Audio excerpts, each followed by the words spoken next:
Tell me about your upcoming tour. I know this is going to be your first tour sober. Yeah, I'll remember it. That'll be cool. How has your music and your writing changed now that you are creating from a sober place? I literally just wanted to be like a loser, a romantic dying addict for no reason other than that. For anyone that has yet to discover your music, out of your entire catalog, if they were like, what song should I pick first to like know who 2 Feet is as an artist, what song would you steer them towards? Oh, that's a good question. I don't think anyone's ever asked me that before, actually.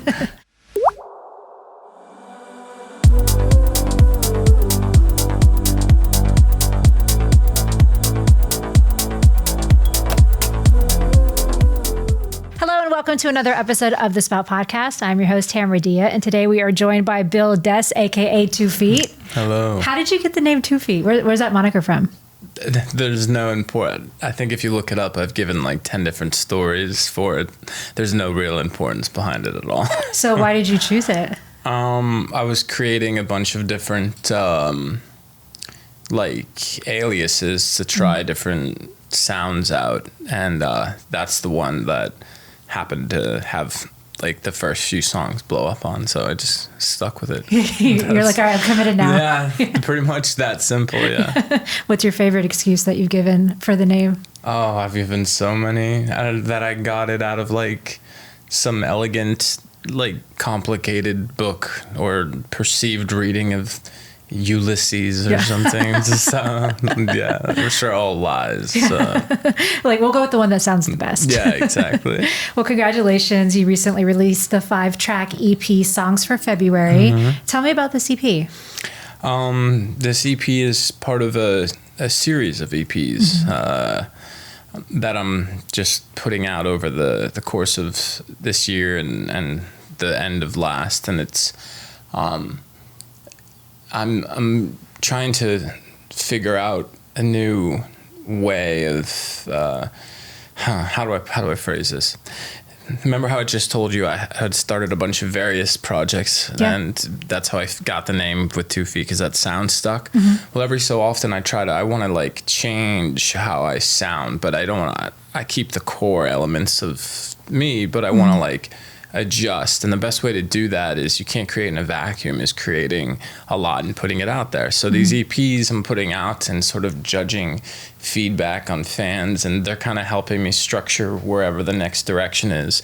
I didn't know where I wanted to go yet with an album. If you make an album, you need to have like it really committed, like, oh, this is the sound, and I just didn't have that yet. So for me, I'm like, let's put out these EPs and get feedback live and have the fans help me kind of pick what direction to go into. How's the feedback been on this one? Good, much better than the first one. Yeah. Through the drunken fits of a modern age. Yeah, better. We'll see with the next one, but they get increasingly closer. I've done things like this before with like singles, and it works. So. Nice. Interesting. Well, we're actually going to talk about the tracks by title, because I was just looking at the title of them, and I thought it was kind of interesting because just based on the title alone, it kind of feels like when you push someone away and then you kind of get mad that they left. So your title for this EP of the tracks are Stay Away From Me, Your Way Back to Me, Could You Still Want Me, Lost Your Ghost, and then Why'd You Let Me Go? Yeah. I think that maybe I think when you're an actual songwriter, an actual lyricist, you write your own things. Yourself comes through in it. You'll see artists say something in a song, and then months later, that happens in their life or something like that. I don't know, like. Music is a way of just funneling things out. I had no reason for naming them that in particular. That's a good observation, though. Yeah, I nerd out on things like that, so that's why I was like, oh, this is fascinating. It's almost like maybe subconsciously. Some sort of psychoanalysis there. Yeah, not psychoanalyzing, but just I guess just the song titles. Why did you choose "Lost Your Ghost" as the first single for this EP? I felt like that was the most kind of out there, not similar to my older stuff. So I just wanted to get like a quick judgment on it, I guess, and see. I also think I found it just came about so fast and easy. I just felt like, I think this one, sometimes you just make a decision with that stuff and you just go with it. I don't know. I don't have a good reason, to be honest with you. I mean, this EP is really special because it is the first one that you've written completely sober. Is that right? That's right. Yeah. I mean, what was that process like? A lot better. Yeah. I actually could internalize and keep emotions and had like a pointed process, and everything came out evenly and around the same time, and it was great. When you're really focused on something like that and you're just like stuck in it, you know, the 3 weeks it takes to make it are like this sort of very beautiful, fast flowing, excited to wake up feeling. Yeah. Was it cathartic in a way? Yeah, of course. Yeah. Yeah. Music's always cathartic. Writing anything is cathartic. Yeah. But this one specifically, because you've had quite a turbulent journey through your career. Yes, I have. This one particularly, I would say, felt super honest. So that was probably the most special part about it. Yeah. You've mentioned that you're kind of releasing a series of EPs, kind of started with Drunken Fits of a Modern Age, which released just a few months ago. Yeah. And then now we have the songs for February. So let's go back to Drunken Fits of a Modern Age real quick. Why did you decide to drop these EPs so close together? Because when I'm like together, I can write blazingly fast. Yeah. I mean, I write stuff for myself and I'll write something for somebody else the same day. Like I'm a writer. So the next EP is already done. We're going to put that out like in, I don't know, a month or so, and another one after. You know, I never see the reason in holding on to things, especially, as I said, if you're not firmly, you don't have like that sound or whatever, that goal creatively that you really are stuck on. It's better to just create and throw it out. And see what happens. Sticks. Yeah. What's this next EP you got coming out? I don't have a name for it yet. I don't even have the songs are just like numbered stuff, but I would Songs say for March. maybe. I would say they're more it's more honed in on the whatever direction I'm going. They keep getting closer and closer to whatever that direction is. I'm actually most excited for that. Like the first one, I was like, ugh, I don't know if I really want to put this out, but I kind of have to because I need to like get some direction, and I put it out. Songs for February, I was like, oh, this one actually has some like rather beautiful, like honest music on it. I'm excited to put this out, and I put it out. And this next one, I'm like genuinely like, oh, okay, wow, this stuff's really good. So they keep getting closer. Yeah. We touched on this a little bit about your sobriety, but I feel like people kind of romanticize like the tortured artist thing and forget that like a real human is actually behind that art struggling. Yeah. So how has your music and your writing changed now that you are creating from a sober place? Well, to touch on the romanticism thing, I think when I was a little kid, my dream probably was to become an alcoholic. Yeah. I thought it was maybe the coolest thing ever. I thought, and it's funny when I talk to other addicts, they'll say the same thing. Yeah. If you catch a kid romanticizing it, normally a bad sign. When it comes to creating sober, all of my hit songs, you know, I have 4 different songs, when you add them up, have over 1 billion streams. All of those were started sober. I may have, you know, worked on them or finished them while drunk or high at some point, but those were all started from a completely sober morning or night or whatever. So I've never had a successful song that was started drunk on anything.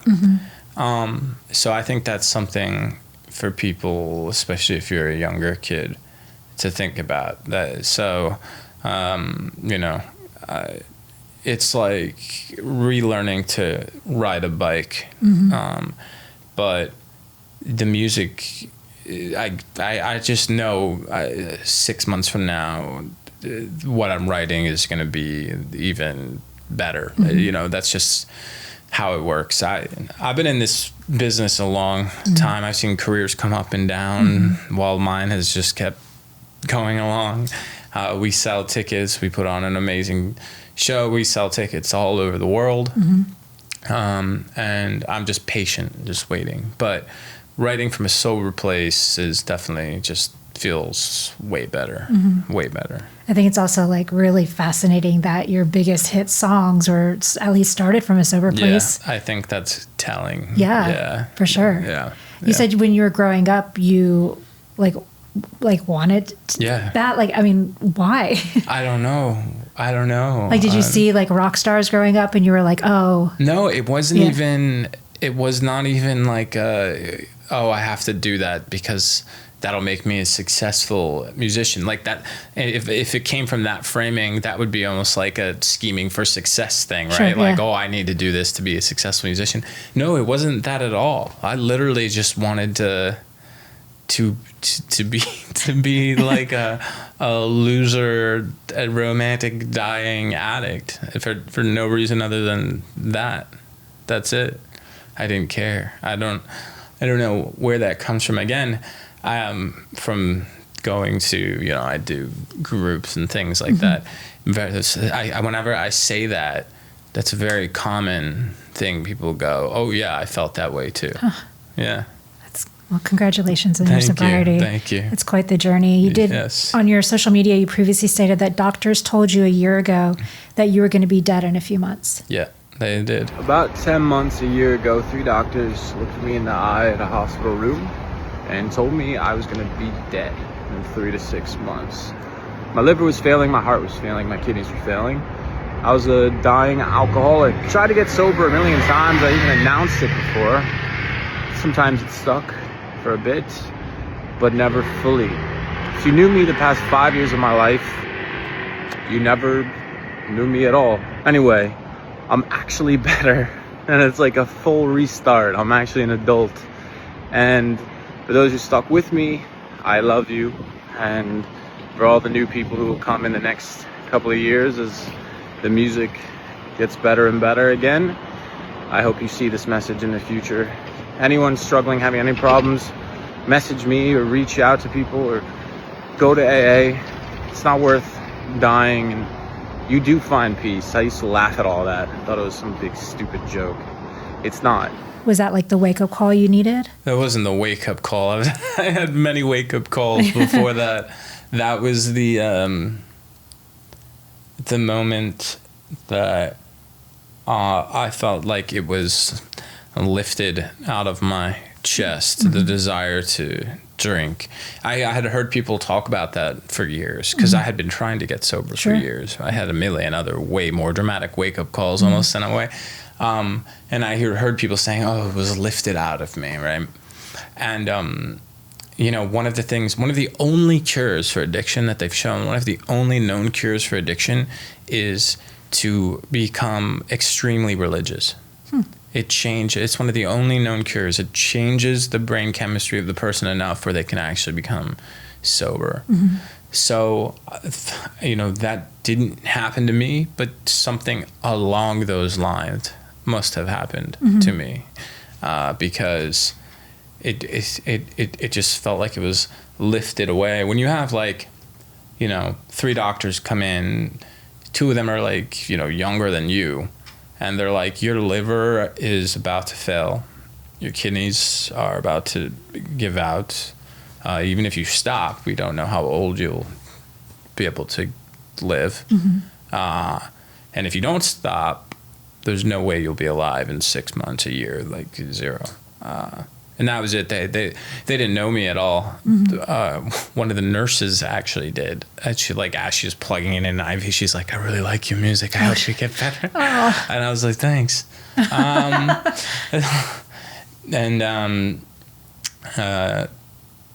You know, they for all they knew, I was maybe a homeless person. I mean, they literally had no idea.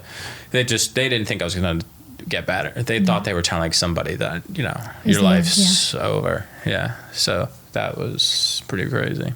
Was that, I mean, did it matter to you that the nurse was like a fan in that moment? Was that kind of maybe part of the... No, it had nothing to do with the overall message. I would just say that honestly it was rather embarrassing. It wasn't like you know, I feel like obviously a lot of people deal with that struggle and addiction, and for anyone who might be going through their own struggles and listening to this today, what would you say to them that maybe you needed to hear while you were struggling? You know, people ask me that a lot. There's nothing really anyone can... The hardest part about the whole thing is that the person has to help themselves. Mm-hmm. So, I mean, really, I've tried to give advice, and then I've even given it before in, like, an interview, and then walked away and felt like, why did I, like, that didn't... My main thing would be, you know... Start listening to, if you really want to get better, start listening to stories of people who got better. Mm-hmm. You can go on anywhere on YouTube, and there's all these like stories of like they start from like younger, tell you how crazy it got, and you'll relate to a lot of that, and then they tell you how you got better. Mm-hmm. I was listening to those stories for like 2 years before I got sober, and I think they, at the end of the day, those helped a lot. Yeah. I mean, maybe your story can help someone too. Yeah, that's why I'm more than happy to talk about it as much as anyone ever wants. Yeah. Well, let's take a little quick rewind, because a lot of people first discovered you from your 2018 track, I Feel Like I'm Drowning. Mm-hmm. What would today's version of you say to the 2018 version of you? I'll say the same thing. Patience. Be chill, man. Like, just relax. You're in it for a long time, you know. There's a lot of confusion back then when you first join the music industry. You see people fly past you and then come down or whatever. You don't understand. But then you realize that there's actually very few full on just like really truly professional writer, producer. Like, I write, produce, and do everything all by myself. That's incredible. It's barely any of us, right? And the people like me, if I had known, we have just long, slow careers where it's almost like we're our most famous in our 50s and 60s, you know? It's like, and I would have just said, chill, relax. You know, you can see all these things pop up all around you and then crash down or whatever. Like, just chill, relax. That's not you. You're this other thing. Mm-hmm. And I think that probably would have helped a lot. Like, it's a marathon, not a race. Yeah, man. Like, just chill. Watch these other people fly by or come down or whatever. That's not what you are. You're this other thing. Yeah. And you have worked with a lot of other people. I mean, you collaborated with Michele Maronne, which I think is like, that's kind of incredible. Like, how did that come about? Well, I have my own record label. I signed him to my record label. He's a great guy. He's one of the nicest, funniest, sweetest people I know.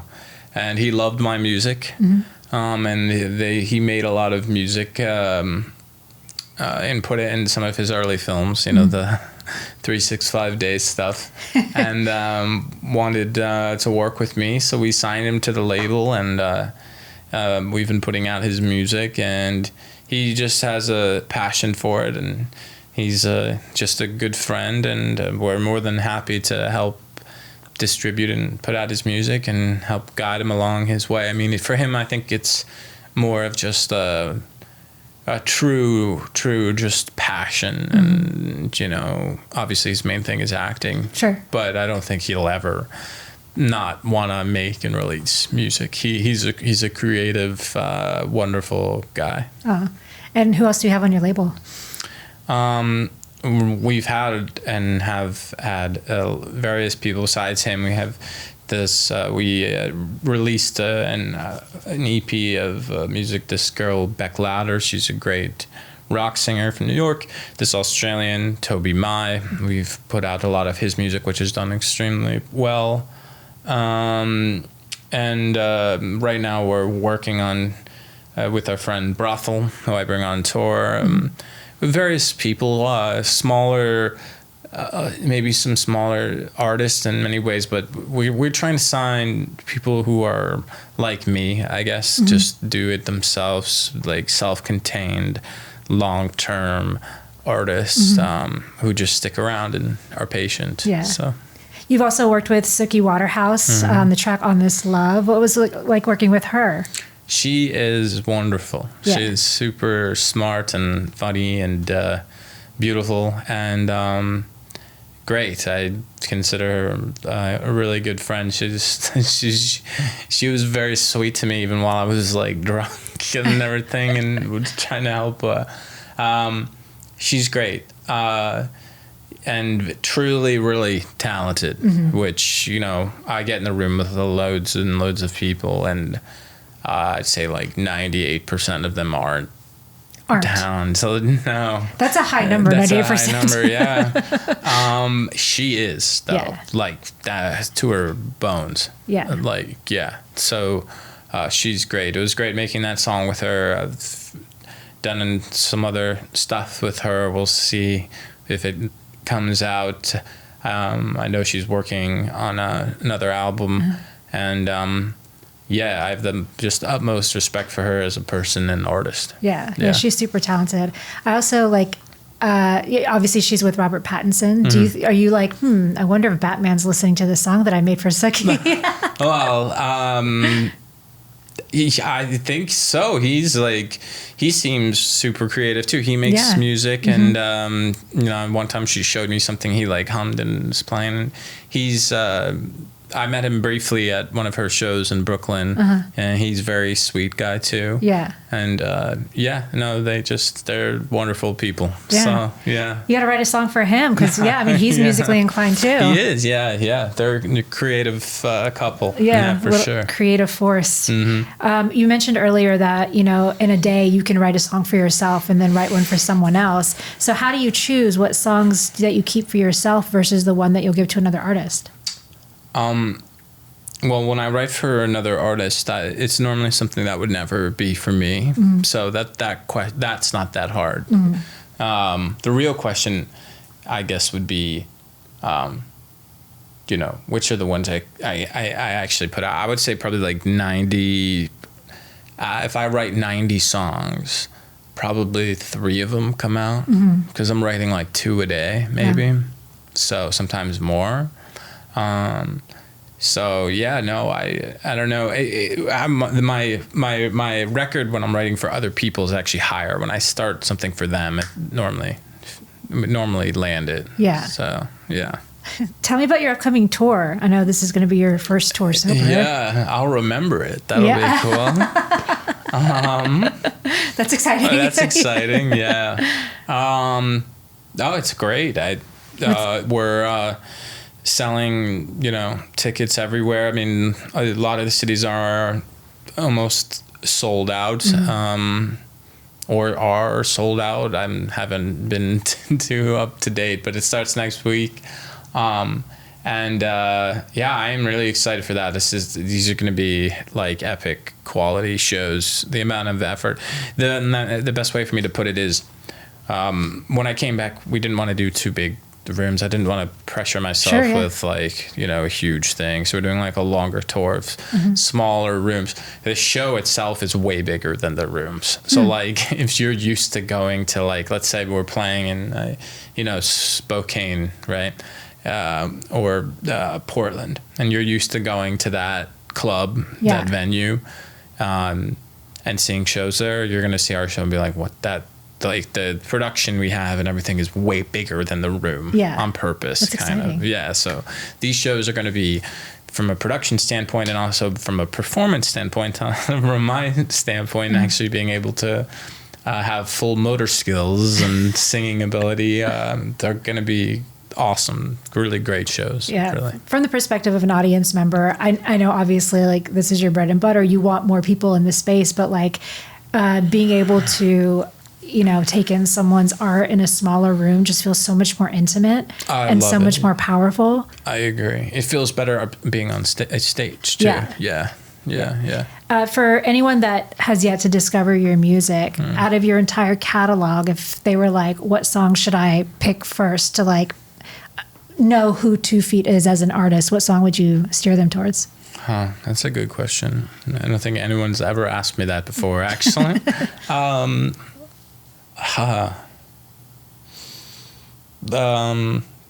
Call Me, I Still Love You, Tell Me the Truth, another song called Gray, let me think, Stay Away from this new EP, I like that one a lot. And honestly, I don't know, I always feel most connected to the stuff that I just made, so the next EP. Yeah. But yeah, those are some examples. Okay, well, we don't have an actual release date for the next EP, but is there a song title you can give them so when it does drop, they know to go to that song? Yeah, there's, and The Way She Looks, that'll come out in March. Okay. That's like a beautiful song. All right. I'm excited to hear it. Yes, thank you. All right, guys, Thanks for February is out now, and we have a new EP coming your way soon, hopefully in March. Maybe Songs for March, who knows? Thank you, 2 Feet. Of course. Thanks. Thank you for having me. Of course.